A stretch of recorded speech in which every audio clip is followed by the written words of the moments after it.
My name is Gillian Haviland, and I'm so excited to step in as a guest host on this episode of YE Biz Chats, Where Are They Now edition. Today, we are chatting with Alexander English Jr., a self-made filmmaker and visual artist. Welcome to the show, Alexander. Thank you, Gillian. I'm very, very happy to be here. Thank you for having me on. Yeah, we're very excited to have you. I guess I just first wanted to start out by capturing your story through your own words. So if you could please tell us briefly what you do, where you're currently based, and where you're from. We would love to hear a bit of background about where you've been and where you're going with your passions. Awesome. Well, as Gillian said, my name is Alexander English Jr. I'm originally from Columbia, South Carolina. I am currently based in Los Angeles, California, and I am a filmmaker, producer, photographer, world builder. There's a whole bunch of titles, but I guess film production and content creation, I guess, would be the easiest way to categorize it. I've been out here since 2003, moved out here when I finished up at Winthrop University. I was a college basketball player, but definitely studied English and anthropology while I was in school. And, you know, all of these things definitely kind of inform the kind of stories one might like to tell as a creative. So with that skill set in my back pocket, I came out to Los Angeles in 2003 and started working on as many film sets as I could in whatever position that I could in order to just get experience and understand the lay of the land a little bit. Very nice. Yeah, so since you're from Columbia, it must have been such a huge change going from the East Coast and the South to California and Los Angeles. So have you, was that a challenge at all? Have you faced any challenges since you've kind of jump-started your career in Los Angeles? Yeah, in terms of just the geography of it being a challenge, not so much. Obviously, the drive out to California is definitely a hardcore one to make, but I was able to make it safely. And, you know, upon getting to Los Angeles, in terms of challenges, not coming from a filmmaking background in terms of my education, I thought it was most important to just try to get on as many actual film sets as possible. So I guess the initial challenge was getting access to the industry in terms of being put into a position where I was able to kind of pick up skills and learn and understand how a set was run. So when I first got here, I was lucky enough to have an older sister who had moved out here maybe a year and a half prior to pursue a career in acting, actually. So she was already somewhat hooked up within the field of drama and the arts and some of the acting schools that are based locally in Los Angeles and Santa Monica. And I met a lot of creatives that way. And from that point on, it's simply a matter of having a story that you want to tell and figuring out exactly how you can tell it, getting the tools at your disposal to tell the story, and then putting your team together to help you get it done. Yeah, that's so nice that you had a connection to kind of help you along the way and connect you with other people. And that's something that as a young professional myself, I've been trying. If I don't have the exact, if I don't fit the exact position for like a job listing or something, I try and find skills that I have that can still be applied in a different way. Now, with that being said, when you are creating your films or your artwork, do you have any overarching theme that you hope to encourage? Do you have some sort of impact that you want to make on your audience? Definitely, for sure. And I think most artists probably, even if they're not consciously aware of it, you know, subconsciously there's some sort of message and or agenda, I guess, in terms of opening people's eyes. Everyone who knows me and who's known me from, you know, a very young age knows that I'm a science fiction and fantasy guy. I've always gravitated towards those genres because, you know, I've always found that science fiction and fantasy gives me the best opportunity as both an audience member and as a storyteller to examine the human condition and aspects of the human condition, because it's very the contrast is very great whenever you have something that's purely human laid against the backdrop of something that's alien or that's got magic or whatever. It really highlights the things about being a human being that are important and that can be brought to bear for good. So I've always gravitated towards those genres specifically, and you know, inclusion, I guess, is one of the main things I've always enjoyed about the science fiction and fantasy content that I've enjoyed over the years, whether it be Star Trek or Star Wars or reading the Harry Potter books. You know, a lot of these stories, their heart is in inclusion and the outcast or the person or people or entity that's not quite so much like all of the others, but figures out a way to harness some sort of talent and marshal the empathy of those around them.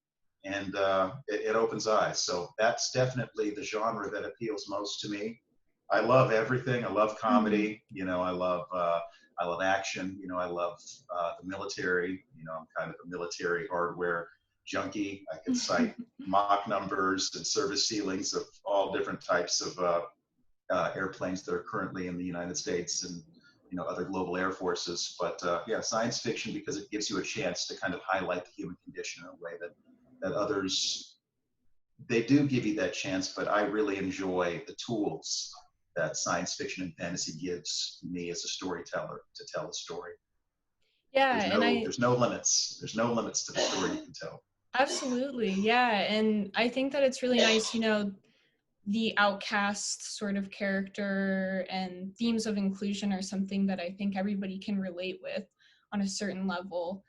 So it's nice that you can pair that theme into something such as science fiction that allows you to tell a story in a different way as well.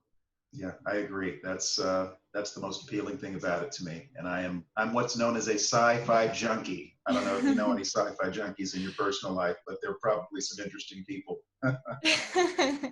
Yeah, I mean, everybody has their thing, so that's super nice. So you're from Colombia, and I just wanted to know what role, if any, the Auntie Karen Foundation has played in your creative and professional journey. I'd love to hear if any of your past experience working with the Auntie Karen Foundation or Karen Alexander, the founder, has impacted your drive for success and creativity.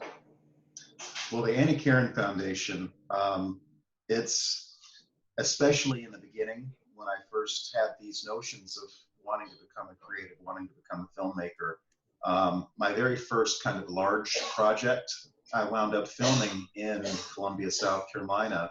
And during that time, Karen Alexander thought to include me within her young entrepreneurs effort that she has with the Auntie Karen Foundation.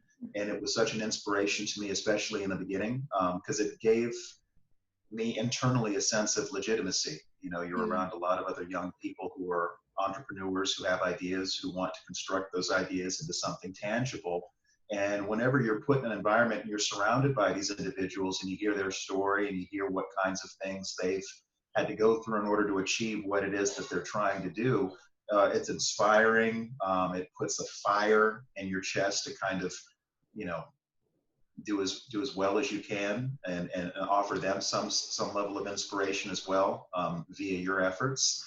But yeah, definitely in the beginning, as a filmmaker, as a creative, there's a lot of insecurity that goes into that, and just the acknowledgement from the Auntie Karen Foundation and my inclusion in the young entrepreneurs effort that she had and the folks that I was able to meet.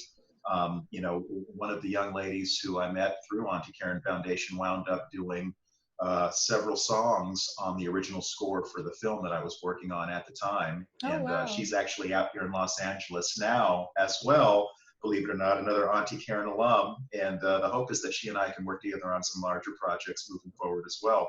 Her name is Angela Peace Galaxy Hunter. I'm not sure if you're familiar with her, but check her out, Google her. She's an amazing musician. But yeah, meeting the people that I met through Auntie Karen Foundation, and then just kind of adding to my confidence level as a young entrepreneur. You know, I have nothing but thanks and I'm just so thrilled to be involved with the Auntie Karen Foundation in all of the ways that I've been able to. Yeah, that's wonderful. And that is so cool how, you know, there's Auntie Karen alum that are doing similar things, have similar successes as you, and you've been able to make that connection with them. And it's nice how the Auntie Karen Foundation is an environment that really fosters that creative spirit and allows you to make those connections. Yeah, I agree. I totally agree. And I've been inspired by seeing some of the great things that some of these other Auntie Karen alums have done. And I really want to do my best to do something of note to inspire the next crop of Auntie Karen alums who are heading out to the world to do amazing things. Yeah, I mean, that's exactly why we're talking to you. So we're super excited to hear what you have to say. And I just wanted to ask, how old were you when you were working with the Auntie Karen Foundation? Wow. So let's see. When we did LUMERA, I want to say I was 25 or 26. I think it was 25. I wrote the script when I started writing the script when I was 23. I think I finished around age 24. And then we started marshaling resources in order to get our principal photography done, which we did in Columbia, South Carolina. I'm pretty sure I was 25 years old. Okay, very nice.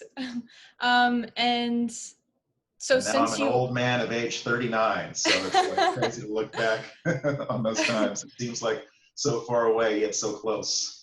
yeah. I mean, so if you could go back to, you know, being 25 or, you know, even younger than that, would you have any words of wisdom for like a young entrepreneur?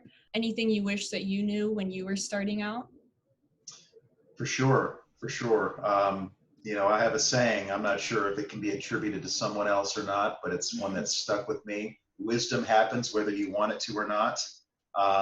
Back at age 25, I would have told myself and others to trust your instincts a little bit more. There's a reason that you feel the way that you feel, especially if it's something that you're passionate about and something that you put in long hours of hard work and effort towards. Trust yourself, trust your instincts, trust your first impression of what it is that you think you should be doing, and build as big and as trustworthy a rebel force as you can in order to tackle your goals. So that would be the advice I'd give to any young entrepreneur. Trust yourself. You took the time and the effort to gain some level of expertise in whatever it is that you're trying to do, and that has value. And that value is manifested within inside your thoughts and your aspirations, and trust that. Trust that and let that be your guide, and get as many people around you that you trust, that you enjoy spending long hours with, because you're going to spend a lot of long and grueling hours anytime you're working on anything that's worthwhile. And if you get those two things as the first two things, then you're in good shape. Very nice. Thank you so much for your words of wisdom. I'm happy that our viewers are going to be able to hear a little bit about yourself, know your struggles, and know what to look for as they move forward with their careers. I think that's about all that I had that I wanted to talk about. So I just wanted to thank you again for joining with us today. We're so excited to have you, and we're so excited to hear about your successes. Oh, well, it's been my pleasure. And again, I can't say enough thanks to Karen Alexander and the Auntie Karen Foundation. As a young entrepreneur, like I said, they added a level of confidence and legitimacy to my efforts that you know, you can't really manufacture on your own. So thank you so much. And to all the other young entrepreneurs out there, you know, this is a very strange time we're living in, but it's also a very opportune time for those who, you know, have the right head on their shoulders. So good luck and Godspeed, and may the force be with you all. Absolutely. Well, thank you so much. Thank you, Gillian. It was a pleasure.